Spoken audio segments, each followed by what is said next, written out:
se mënyrat të vetme për të ballafaquar me smundjet gjithse kanë zbuluar vaksinat. Për çdo gjë tjetër rreth vaksinimit, ndiqeni emisionin Studio Hapur të premtën ora 21.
Hamasi sulmon me raketa Izraelin, vazhdojnë luftimet në Gazë.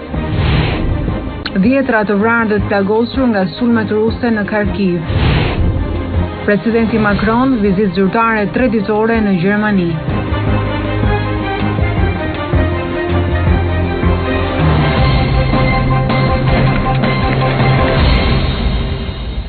Mirëmbrëma dhe mirë se vini në programin e Zërit të Amerikës ditari. Unë jam Klementina Cenkollari.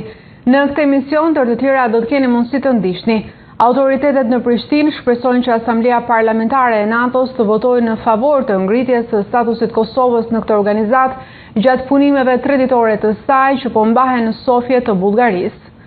Lagunat shqiptare janë të mirënjohura për popullsinë e zogjve shtektar, por ekspertët paralajmërojnë se numri i tyre po bie dhe se shkaktar janë urbanizimi dhe ndryshimet klimatike.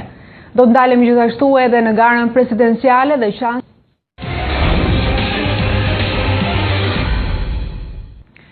Për herë të parë, pas më shumë se 4 muajsh në Tel Aviv u dëgjuan të dielën sirenat për sulme ajrore, ndërsa lufta mes Izraelit dhe militantëve të Hamasit vazhdon në Gazë.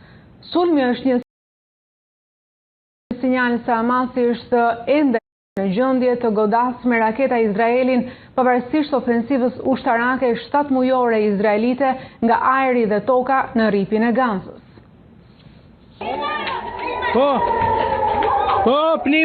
Sirenët për sulme ajrore u dëgjuan në Tel Aviv të dielën për herë të parë pas më shumë se 4 muajsh, ndërsa luftimet mes Izraelit dhe grupit militant Hamas vijojnë në Gazë.